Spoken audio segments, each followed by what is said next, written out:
Hadirin selanjutnya, kita ikuti bersama rangkaian penanaman pohon dalam rangka Jambore Karhutla Riau 2025.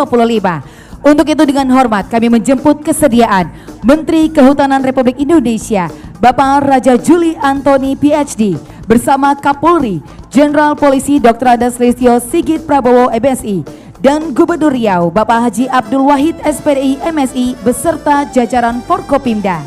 Kemudian mohon berkenan untuk turut mendampingi Asdep, Dirjen Kementerian yang hadir beserta pejabat utama Mabes Polri. Kami mohon untuk langsung menuju ke area penanaman pohon, yakni tepat berada di depan panggung utama Polri. Bapak Jenderal Polisi Dr. Andes Listio Sigit Prabowo MSI akan menanam pohon gaharu. Kemudian Gubernur Riau Bapak Haji Abdul Wahid SPDI MSI akan menanam pohon pulai. Begitu juga dengan para Forkopimda juga turut menanam. Kami persilahkan kepada bapak-bapak untuk langsung menuju ke area. Kami persilahkan untuk mengambil tempat.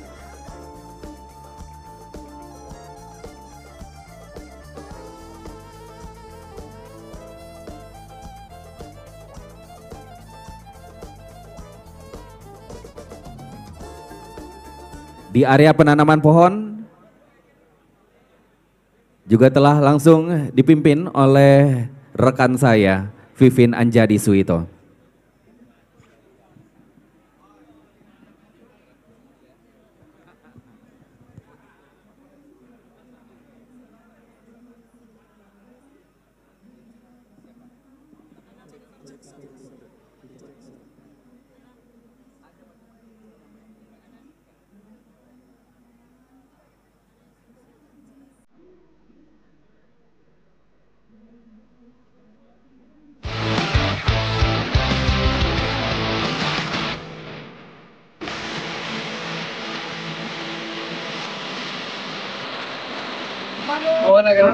Di Pekanbaru, tanam gaharu.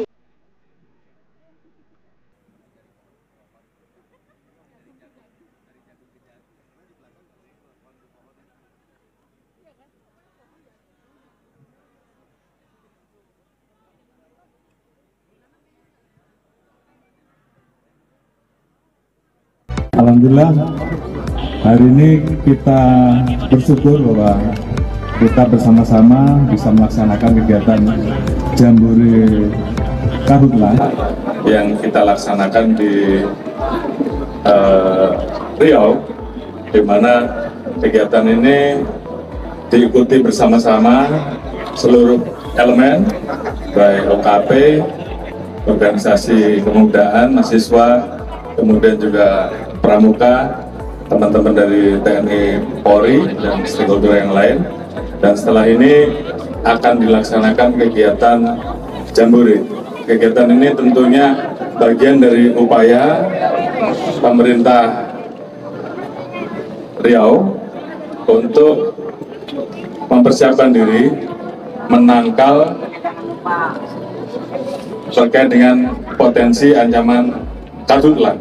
Karena kita tahu bahwa dalam beberapa bulan ke depan akan terjadi musim kemarau yang cukup ekstrim, dan tentunya ini menjadi perhatian kita bersama, dan tentunya saya mengucapkan apresiasi, terima kasih kepada jajaran Forkopimda Riau yang dipimpin oleh Pak Gubernur, Pak Kapolda yang telah menyelenggarakan kegiatan Jambore Karhutla ini sebagai bentuk kepedulian kita terhadap alam, dan juga ada green policing, kegiatan menanam bersama, dan ini tentunya menyatukan kita semua untuk melakukan gerakan bersama untuk menjaga alam kita, melindungi alam kita, dan melestarikan alam dan lingkungan kita.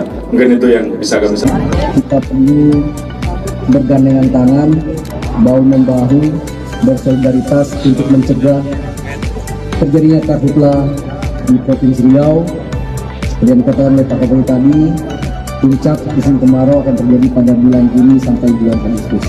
Kalau kita belajar dari data, alhamdulillah puji Tuhan bahwa karhutla secara nasional trennya terus menurun. Yang saya pelajari dari tren ini, kenapa tren menurun terjadi, paling tidak ada 3 faktor. Pertama, kolaborasi dan koordinasi yang baik antara seluruh stakeholder, pemerintah pusat, pemerintah daerah, TNI Polri, BMKG, kehutanan tentunya, serta seluruh stakeholder bergerak secara terpimpin dan bersama-sama mengantisipasi kebakaran hutan ini. Kedua, penegakan hukum yang efektif oleh APH, di mana apabila terjadi kebakaran hutan di lahan HGI maupun di HTI di bidang kehutanan, maka akan telah ditegakkan hukum secara ketat. Yang ketiga adalah partisipasi masyarakat. Tanpa partisipasi aktif dari masyarakat, terutama generasi muda, adik-adik pramuka, masyarakat peduli api dan lain sebagainya, tentu ancaman karhutla ini akan selalu bersama kita. Dengan Jambore Karhutla hari ini, kita berharap 3 hal tadi menjadi hal yang paling penting kita garis bawahi. Pertama, koordinasi kolaborasi antara stakeholder terus dilakukan. Yang kedua, penegakan hukum kepada yang melanggar dilakukan secara efektif. Dan yang ketiga adalah partisipasi masyarakat, terutama generasi muda, Gen Z dan Gen milenial. Demikian dari saya, terima kasih. Assalamualaikum warahmatullahi wabarakatuh.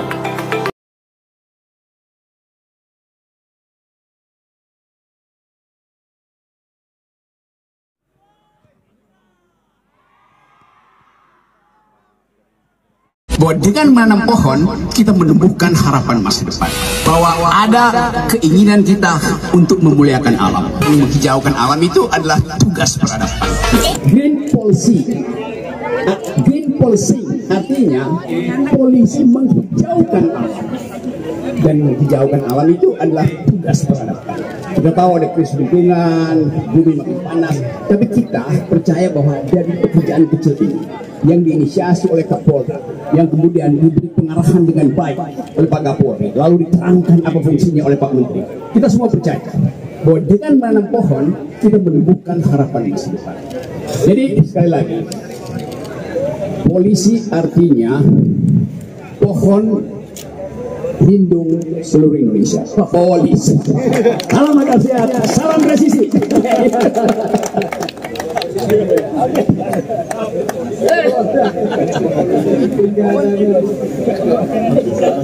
Enggak, udah nih.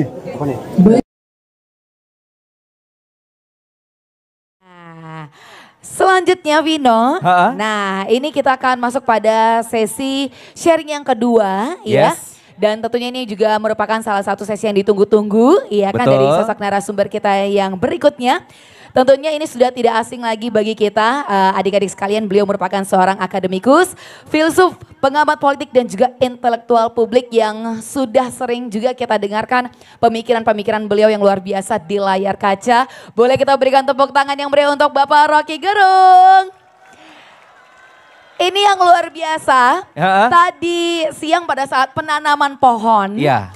Pada saat beliau melakukan penanaman pohon, beliau mengeluarkan statement bahwasanya ini bukan sekedar menanam pohon, tapi ini menanam peradaban. Wah. Waduh. Hari ini kita juga akan mendengarkan pemikiran-pemikiran beliau terkait dengan etika lingkungan dan kebersamaan. Kita berikan tepuk tangan yang meriah untuk Bapak Rocky Gerung.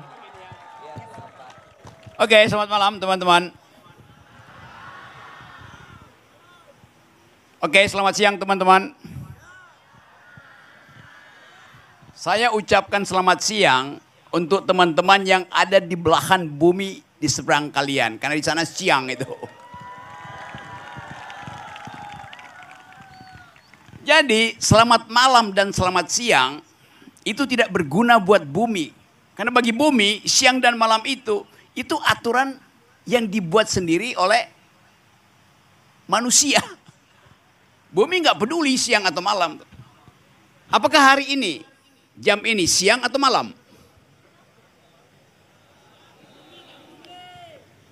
Hah? Siang atau malam? Iya, karena kalian lihat jam. Padahal jam bumi itu tidak mengenal siang dan malam. Jadi kita merumuskan siang dan malam, bedanya kalau malam kita perlu selimut. Saudara-saudara lagi tidur di atas, lagi duduk di atas selimut bumi, yaitu rumput. Rumput itu ada selimutnya bumi. Bumi lagi tidur, kamu ganggu dengan duduk di atas selimutnya. Kita mau coba lihat apa sebetulnya yang membuat kalian malam-malam ada di lapangan ini. Sementara rekan-rekan seumur kalian lagi mondar-mandir di jalan, mengumpulkan geng motor. Apa beda geng motor dengan geng kalian di sini? Apa? Ada mic gak? Ada mic. Kasih yang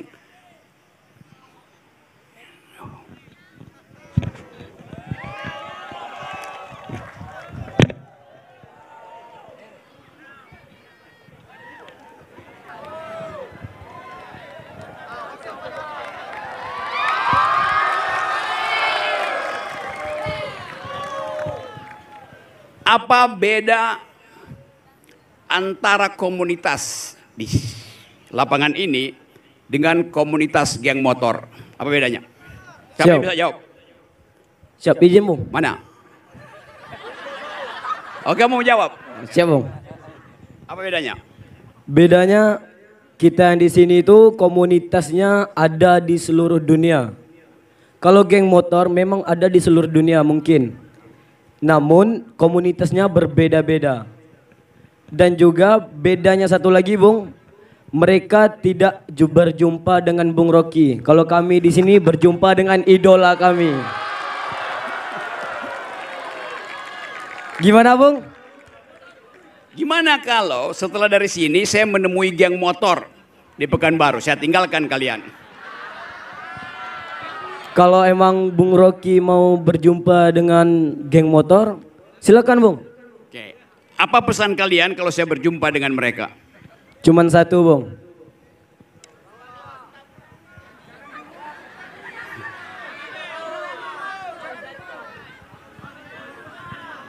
Cuman satu Bung. Ya. Jangan lupa ingatkan orang tua yang di rumah.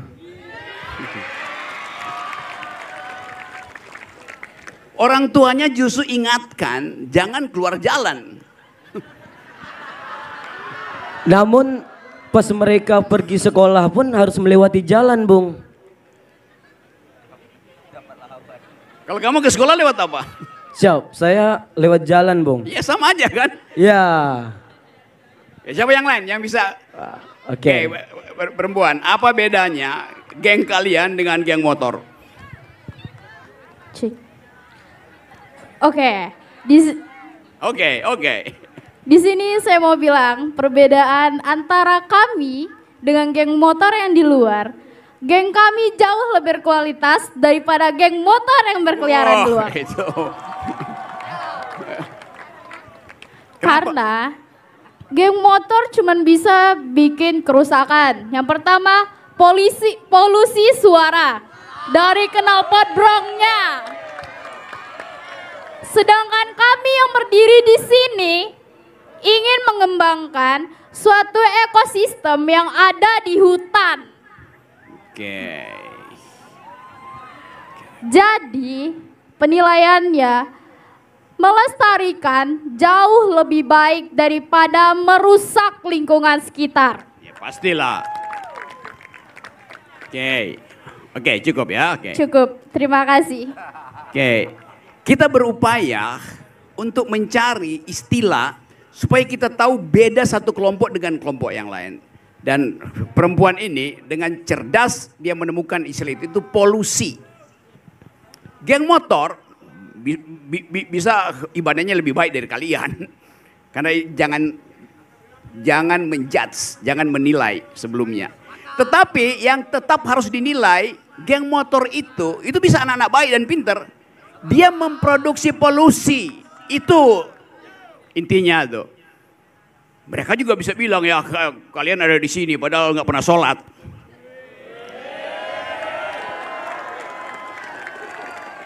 Jadi kita mau cari pembeda antara satu kelompok dengan kelompok yang lain dalam urusan lingkungan. Yang lain kita nggak boleh persoalkan. Anda hanya boleh persoalkan geng motor itu dengan istilah tadi. Membuat polusi. Polusi apa? Polusi suara. Polusi suara itu mengganggu keheningan hutan. Jadi kita mulai melihat apa yang mau kita nilai kalau terjadi kerusakan lingkungan. Yang paling bisa diukur adalah polusinya. Misalnya berapa tebal debu yang lengket di pohon-pohon itu. Tapi kalau pohon rusak, karena memang usianya dia mesti tumbang, pohon punya cara untuk menghidupkan dirinya. Anda lihat pohon tumbang, begitu dia tumbang, tunas baru yang tadinya tidak bisa tumbuh karena hutannya terlalu lebat, matahari nggak bisa tiba di tanah. Kalau pohonnya tumbang, matahari tiba di tanah untuk memanggil benih tumbuh kembali. Jadi hutan itu punya cara untuk memuliakan dirinya, meregenerasi hidupnya. Hutan punya cara sendiri. Tapi kalau aktivitas manusia melampaui kemampuan hutan untuk memperbaiki dirinya, maka akibatnya akan kalian terima, yaitu bumi makin panas. Karena rumput berubah menjadi gersang karena perilaku manusia. Di dalam ilmu pengetahuan itu namanya antroposin. Antropocene tulisannya. Artinya kerusakan yang dibuat oleh manusia tidak bisa lagi diperbaiki oleh bumi. Antroposin, kejahatan yang dibuat oleh antropos, oleh manusia. Nah, kita ada di sini dalam upaya untuk belajar memahami apa sebetulnya yang disebut sebagai sampah. Kenapa? Sampah itu apa? Sampah. Coba siapa yang mau buat definisi tentang apa itu sampah? Tadi polusi udah dia dapat. Siapa? Kamu tadi menjawab tadi, bukan lain. Oh beda. Yuk, mau ya batiknya juga beda.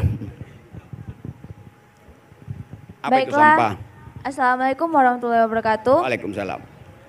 Izinkan saya Mutiara Almira dari Kuarcap Kampar menjawab pertanyaan dari Bapak Rocky Gerung.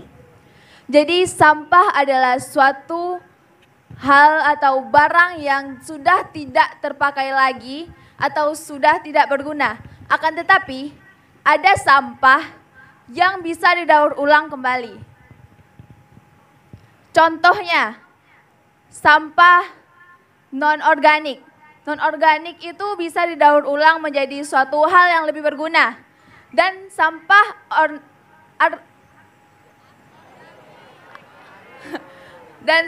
organik itu adalah sampah dari tumbuh-tumbuhan, yang sampah dari tumbuhan ataupun dari kotoran hewan yang bisa didaur ulang menjadi pupuk. Sekian dari saya, terima kasih.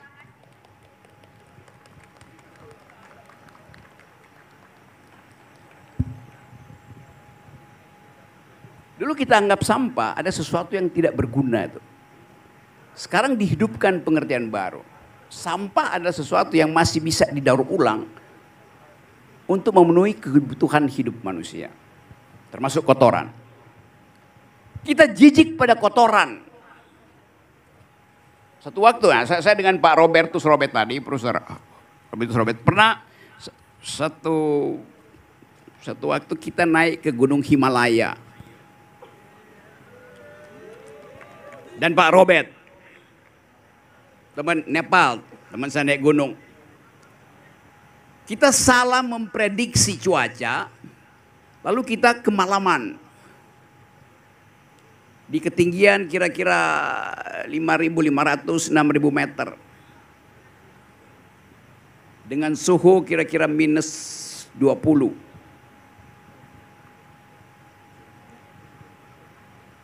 Kecepatan angin 60 km per jam. Butiran es itu kalau kena kulit kita itu kayak jarum, tuk tuk tuk. Dalam keadaan salah orientasi, kita mesti cari cara untuk bertahan hidup. Anda tahu di Nepal, di Himalaya ada binatang yang namanya yak. Tahu binatang yak itu? Pernah lihat? Pernah lihat di gambar pasti. Kayak lembu kecil yang rambutnya panjang. Rambutnya tumbuh panjang untuk adaptasi dengan iklim. Jadi dengan sendirinya rambut itu adalah penghangat tubuh binatang yak itu. Supaya kita tidak mati kedinginan, saya dan Pak Robert mengumpulkan kotoran yak itu untuk jadi kasur supaya ada panas, ada biomasa dari situ. Jadi yang disebut kotoran menyelamatkan hidup. Bayangkan kalau nggak ada yak di situ, mati kedinginan kita. Jadi kita lihat bahwa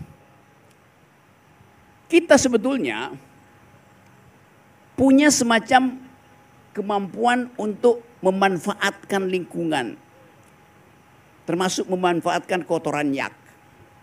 Karena kedaruratan. Sekarang kedaruratan itu ada di mana-mana. Bukan sekedar orang yang naik gunung tidak bawa selimut sehingga harus kumpulin kotoran yak itu untuk tidur supaya dapat panas. Nah itu yang kita sebut sebagai krisis global.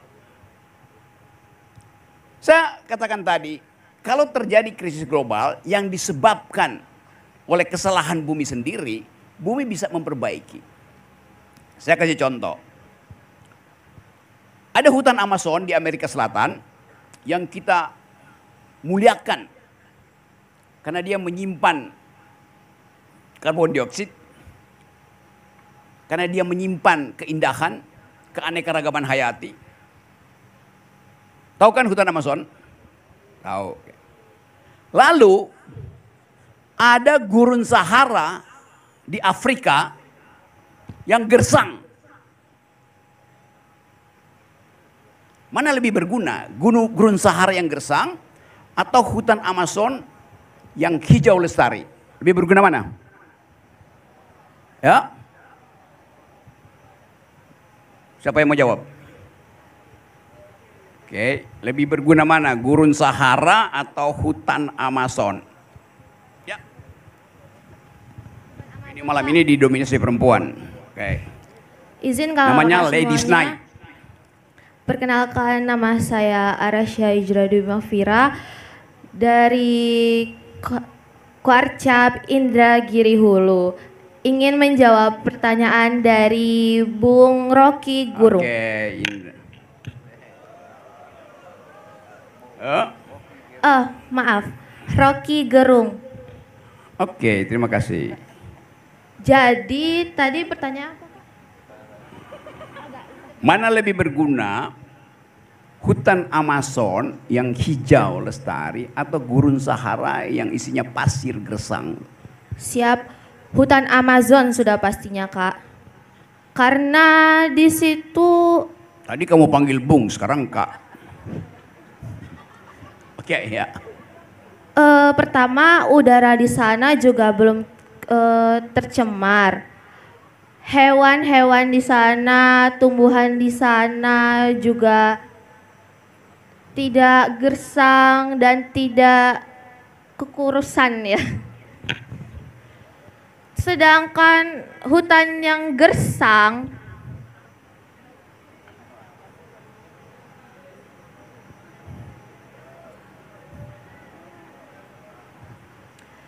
Oke.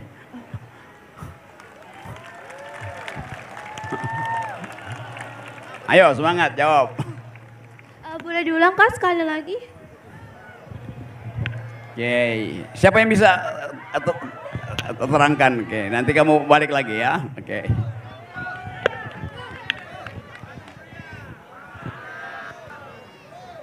Ya. Baik, terima kasih kepada Kak Rocky. Di sini saya izin menjawab mana yang lebih. Saya perkenalkan, saya Azura Natasha Mecha dari Kuarcap Rokan Hulu. Oh sama-sama Rokan Hulu ya. Oh tadi apa? Dia. Tadi Indragiri. Oh Indragiri Hulu, oke. Jadi menurut saya yang lebih bermanfaat itu adalah hutan Amazon. Kenapa? Karena dapat kita lihat di gurun Sahara itu minim sekali orang yang tinggal di sana, makhluk hidup yang tinggal di sana. Jadi dapat kita simpulkan karena minim ekosistem ataupun orang-orang yang ada di sana, tidak ada yang bisa digunakan di gurun Sahara ataupun lebih sedikit yang kita gunakan di gurun Sahara daripada di hutan Amazon. Kalau di hutan Amazon itu banyak kehidupan seperti hewan-hewan yang langka, mereka bisa hidup tenang di sana. Ya tapi kalau ada orang di sungai Amazon dia dimakan oleh ikan buas piranha.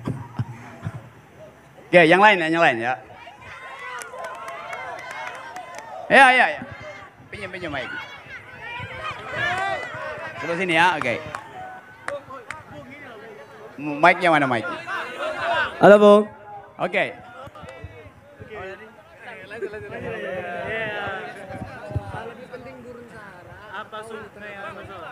Iya. Izin ya Bung. Pertanyaannya apakah lebih penting gurun Sahara atau hujan Amazon? Hutan Amazon. Benar Bung? Ya. Kalau menurut saya Bung, menurut saya sendiri manusia lebih lama bertahan hidup di hutan Amazon dibanding gurun Sahara. Dikarenakan jelas di hutan Amazon masih ada peluang kehidupan dikarenakan ekosistem yang terjaga, lalu sedangkan gurun Sahara yang sangat minim dengan atau diragukan dengan keekosistemannya, seperti kita belum jelas apakah kita bisa hidup lebih lama di sana atau dibanding hutan Amazon. Tapi kalau kita lihat dari perbandingan, saya lebih memilih hutan Amazon. Terima kasih. Oke, satu lagi. Oke. Kanan ujung sana, ujung.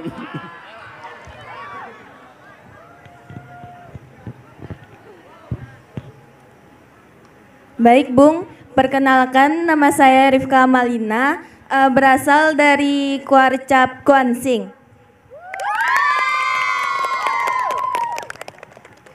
Jadi saya lebih memilih hutan Amazon karena sudah jelas bahwa hutan Amazon merupakan paru-paru dunia, di mana di hutan Amazon itu masih terdapat banyak pepohonan dan menghasilkan banyak oksigen, di mana semua makhluk hidup yang ada di dunia ini memerlukan oksigen untuk hidup.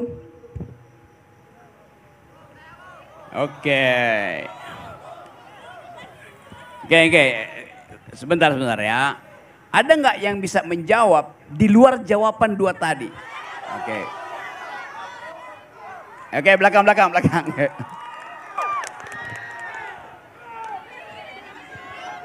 Sebentar. Ya. Saya. Baik. Oke. Cek. Baik, terima kasih Bung atas kesempatannya. Perkenalkan saya Fadila dari Kuarcap Pekanbaru. Ya, Pekanbaru. Jadi saya di sini akan menjawab apa yang lebih manfaat antara gurun Sahara dengan hutan Amazon. Tadi banyak rekan-rekan saya menjawab bahwasanya hutan Amazon itu lebih bermanfaat. Tapi itu tidak bisa teman-teman, karena kita nggak bisa ngejudge sesuatu hanya dari penampilannya. Dari segi lain, gurun Sahara itu bisa kita lihat bahwasanya di sana banyak sekali potensi. Salah satunya adalah potensi energi. Di gurun Sahara itu banyak sekali minyak teman-teman yang bisa dimanfaatkan. Namun hutan Amazon itu juga sangat bermanfaat karena hutan Amazon itu merupakan paru-parunya dunia. Karena juga hutan Amazon itu merupakan gunung terlebat nomor 1 di dunia? Oh iya, hutan. Sorry. Nah, jadi itu jawaban saya, Bung.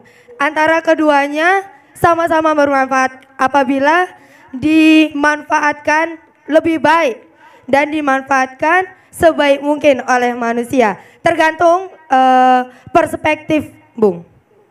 Karena kalau dilihat dari sisi buruknya, Amazon juga punya sisi buruk, teman-teman.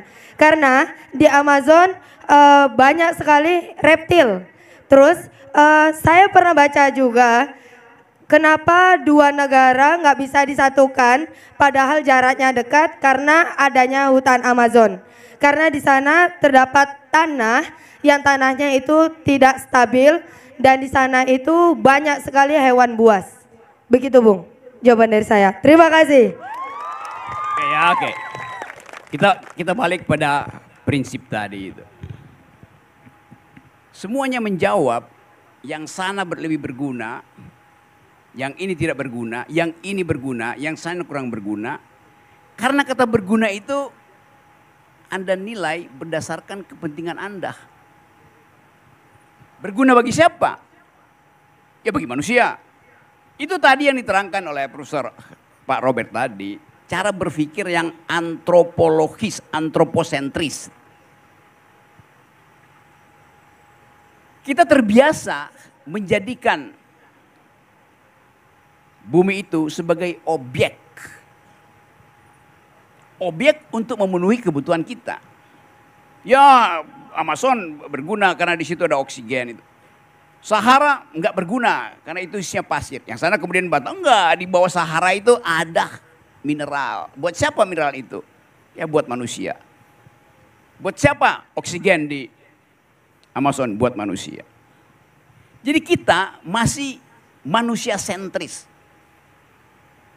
Menganggap bahwa bumi itu hanya bernilai kalau berguna buat manusia.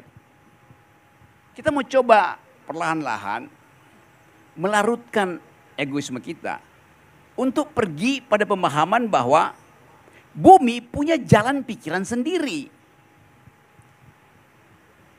Sekarang kalau kita baca perkembangan riset tentang bumi, hutan Amazon ada di bagian selatan benua Amerika, betul? Sejajar dengan hutan Amazon, ada Gurun Sahara di Afrika, sejajar itu. Di dalam riset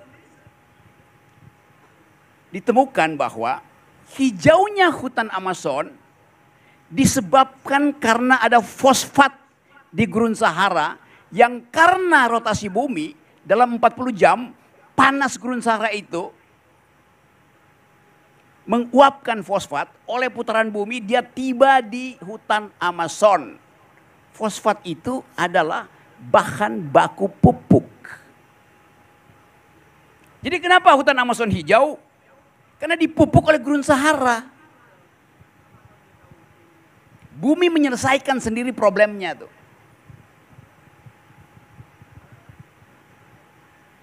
Itu yang sekarang menjelaskan kalau ada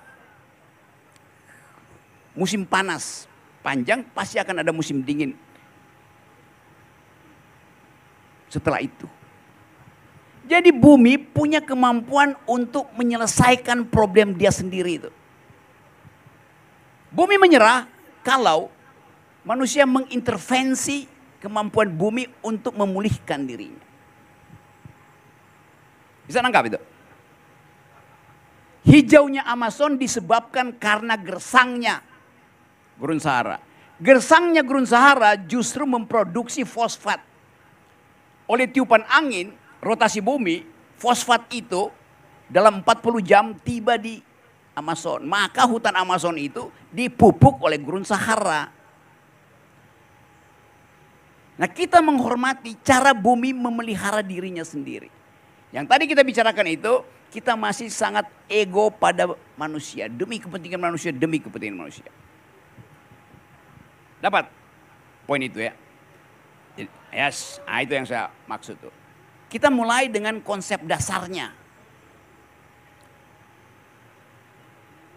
Kita aktivis lingkungan, buat apa? Supaya lingkungan tidak rusak. Emang kalau rusak kenapa? Manusia punah. Biarin aja. Toh alam semesta sedang mempersiapkan makhluk lain untuk menghuni bumi.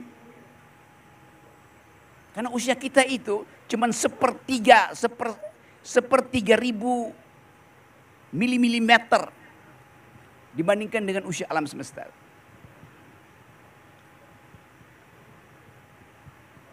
Jadi kita mau latih pikiran supaya betul-betul kita hargai cara bumi berpikir.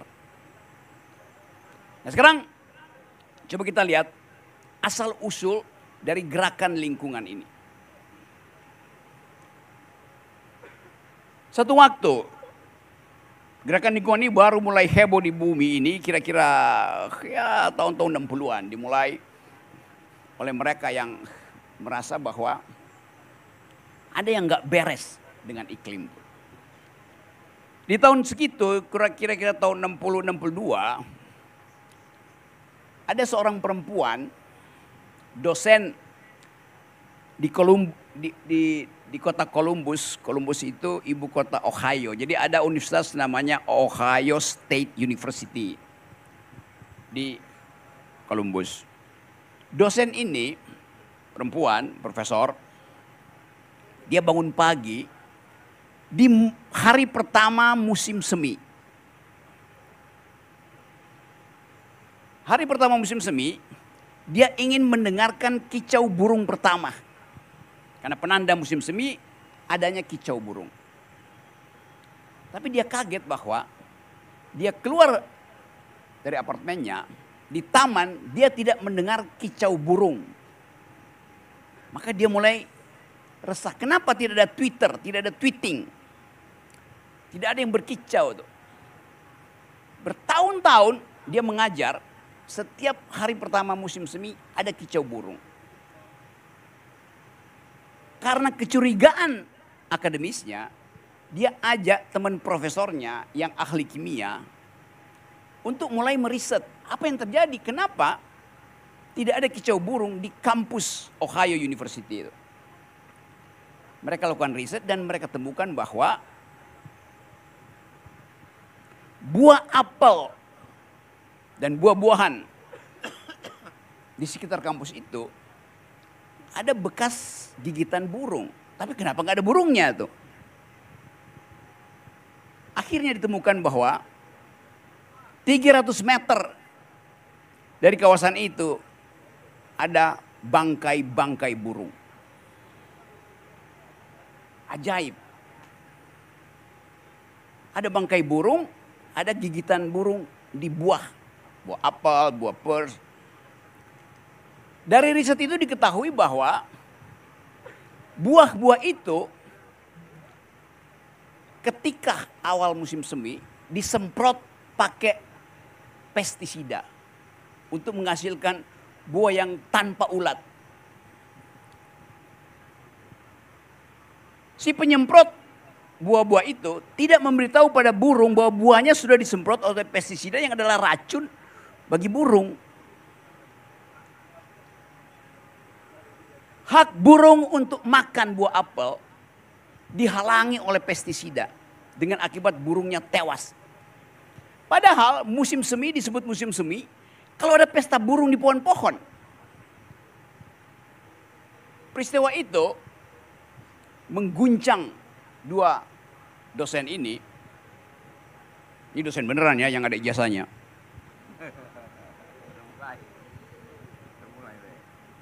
Lalu perempuan ini namanya Rachel Carson.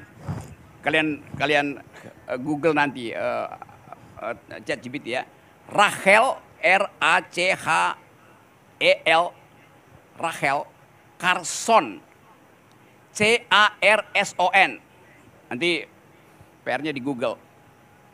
Akhirnya profesor ini Rachel Carson menulis buku yang menjadi awal keprihatinan terhadap lingkungan. Judul bukunya The Silent Spring. musim semi yang sepi, musim semi yang sunyi. Nah, kalian ingin jadi duta-duta lingkungan Pekanbaru, harus baca buku itu. Tugas dari saya. Bisa tulis bukunya, The Silent Spring. Penulisnya adalah Rachel Carson. Siapa yang udah Google? Bisa ketemu? Oke. Coba dibaca sedikit. Apa isi? Sinopsis. Ringkasan dari buku itu. Baik, saya akan membacakan isi dari buku Silent Spring karya Carson. Memiliki dampak besar terhadap gerakan lingkungan. Silent Spring menjadi titik tolak bagi gerakan sosial lingkungan yang berkembang pesat pada tahun 1960-an. Menurut insinyur lingkungan pada pakar Carson, Patricia Hines, buku ini mengubah keseimbangan kekuasaan di dunia, menjadikan pencemaran tidak lagi dianggap sebagai harga yang harus dibayar untuk kemajuan.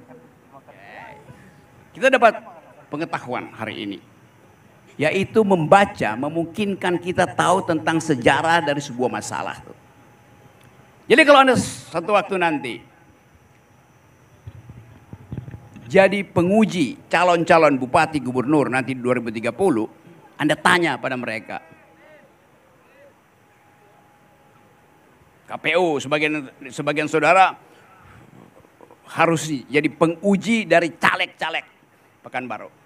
Tanya pada calon itu, hai Bapak, hai Ibu, do you speak environmental ethics? Anda paham nggak bahasa environmental ethics? Karena Anda millennials, Gen Z, akan hidup dengan pertanyaan itu. Orang nggak tanya lagi, do you speak English, do you speak French, do you speak Japanese? Orang akan tanya, do you speak environmental ethics? Kalau Anda pergi ke luar negeri, orang akan tanya itu. Jadi saya ingin teman-teman muda ini membekali pengetahuan dengan mempelajari hal-hal yang mendasar. Sampai di situ dulu, ada pertanyaan. Jadi tugas kalian besok pagi baca, pakai Google Translator kalau nggak bisa baca itu. Apa isi dari buku The Silent Spring yang ditulis tahun 60-an oleh Rachel Carson yang sinopsisnya dibacakan tadi oleh teman kita, ya. Oke. Saya lanjut lagi ya. Setelah tahun 62, tahun 60-an masuk tahun 70-an,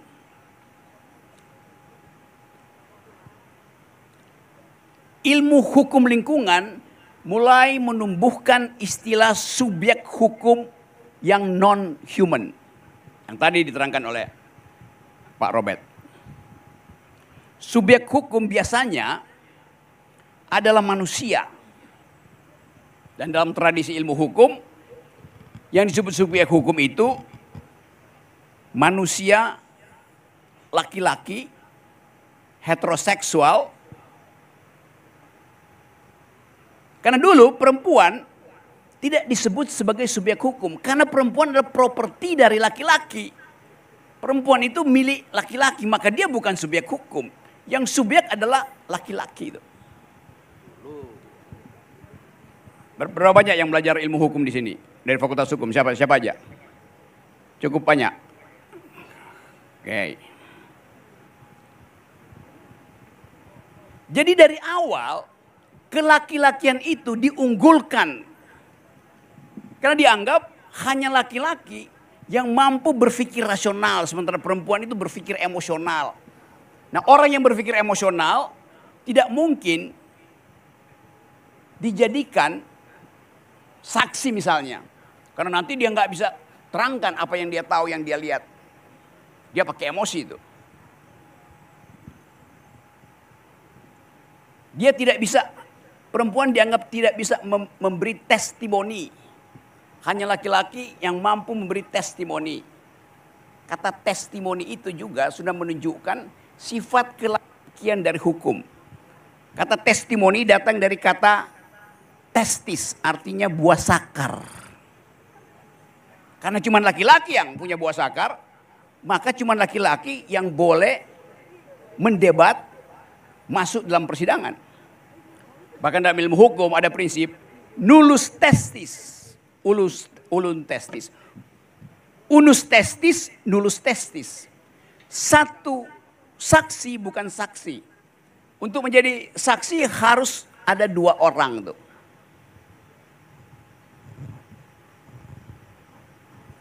Dalam terjemahan yang agak mendebarkan, satu testis bukan testis. Karena buah sakar itu mesti 2. Kalau cuma 1 artinya si laki-laki itu udah dikebiri sebagai budak dulu. Maka dia bukan lagi laki-laki.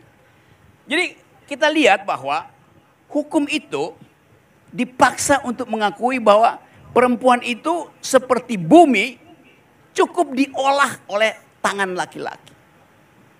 Karena itu bumi kemudian dieksploitasi dengan cara kekerasan itu. Jadi sekarang kalian bisa lihat hubungan antara patriarkisme dan kerusakan lingkungan. Agama bahkan memberi beberapa pembenaran bahwa bumi adalah milik laki-laki. Bumi adalah perempuan, silahkan olah dia. Kuras habis-habisnya. Jadi kita masukkan juga dalam pembicaraan malam ini perspektif gender tentang lingkungan. Lingkungan itu seperti perempuan dieksploitasi. Tanpa hak lingkungan itu untuk mengatakan tidak.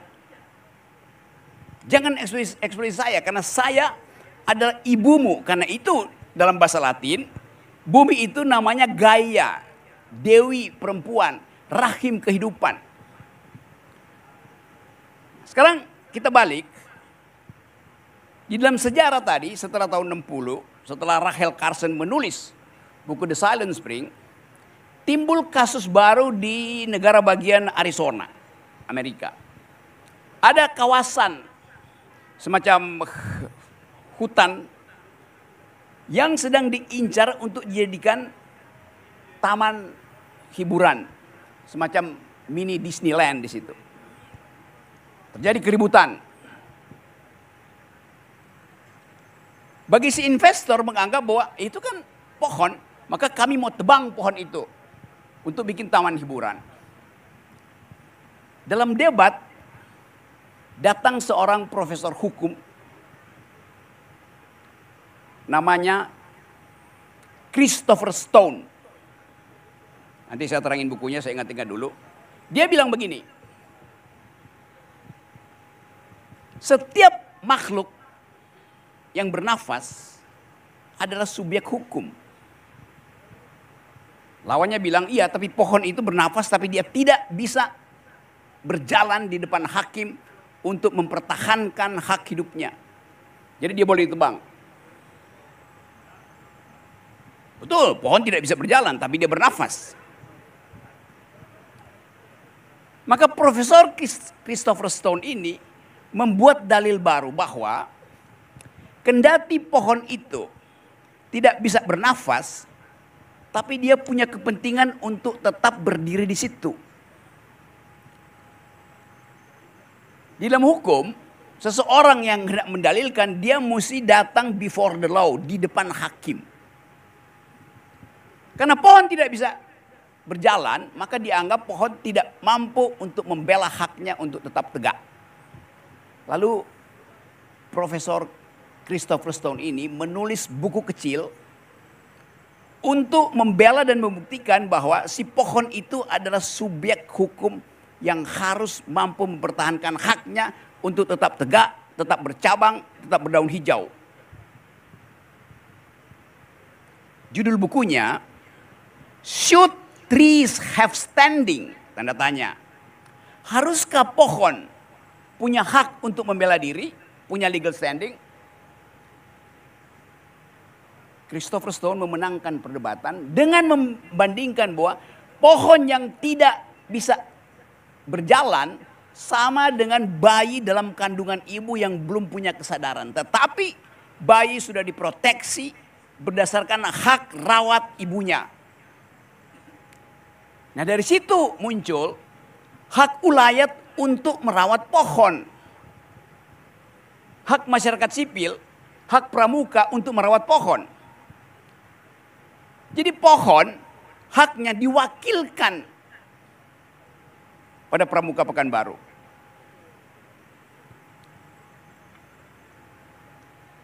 Jadi kita lihat bahwa pohon yang tadinya bukan subjek hukum, sekarang dia menjadi subjek hukum. Karena itu ada undang-undang perlindungan hutan. Nah evolusi ini yang juga harus kita pelajari supaya kita punya dalil untuk mengatakan bahwa hak sungai untuk tetap jernih, hak batu untuk tetap keras, hak rumput untuk tetap hijau, hak ulat untuk bersarang di pohon mangga. Jadi kita lihat bahwa dalam beberapa pertanyaan tadi, manusia itu akhirnya paham bahwa bukan cuma dia yang subjek hukum, tapi juga pohon, sungai. Walaupun muncul kontroversi. Suatu waktu di New Zealand, Selandia Baru, sekelompok pramuka di situ membuat dalil bahwa sungai itu adalah makhluk seperti manusia sempurna. Karena dia bergerak, mengalir. Karena itu mereka nuntut supaya sungai diperlakukan sama seperti manusia, yaitu tidak boleh dikotori, tidak boleh disakiti. Ada problem, bagaimana kalau sungai itu membuat kejahatan? Apa misalnya menenggelamkan orang? Bagaimana caranya menghukum si sungai?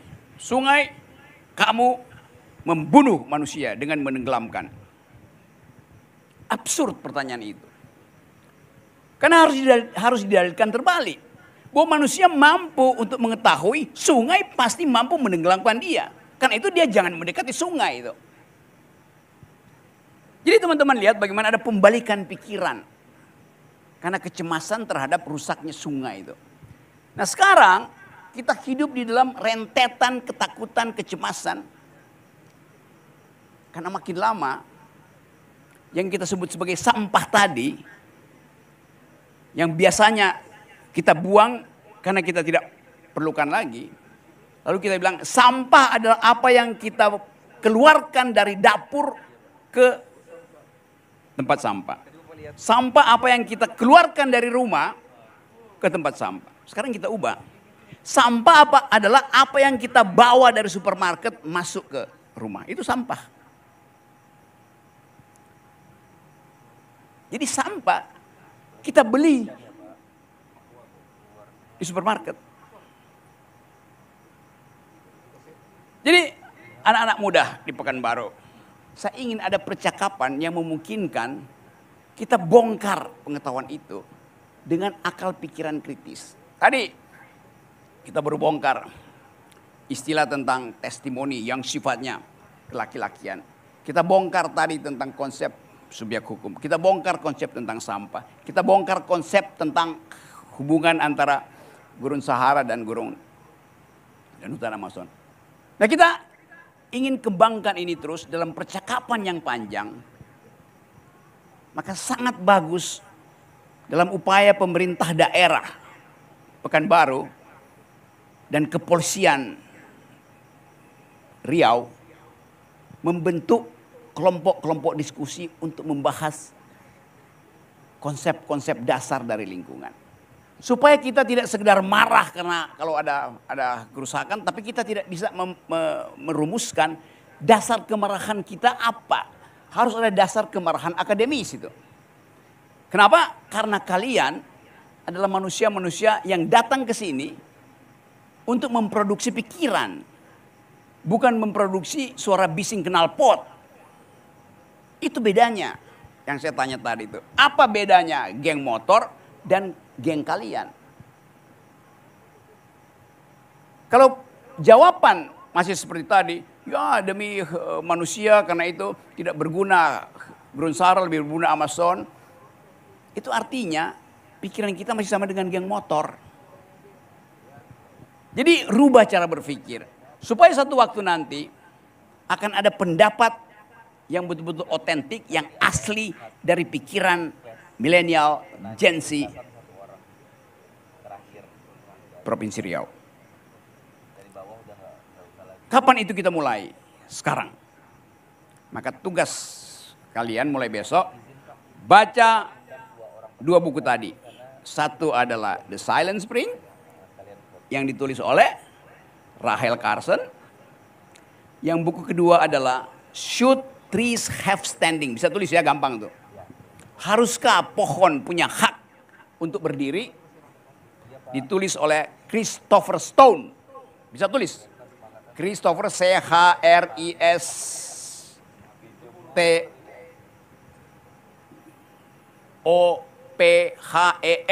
Christopher Stone. Biasa Stone, batu S-T-O-N. Jadi kita lengkapkan pertemuan malam ini bukan sekedar soal ya bertemu untuk membahas sesuatu yang menjadi keprihatinan nasional, keprihatinan global, tapi kita wakilkan keresahan bumi itu ke dalam pikiran-pikiran kritis. Kita ingin bercakap-cakap dengan bumi melalui kemampuan kita berpikir kritis. Itu yang satu waktu akan saya banggakan karena saya bertemu dengan perempuan-perempuan, laki-laki Riau yang otaknya bercahaya. Ibu moderator. Oke, baik, terima kasih banyak.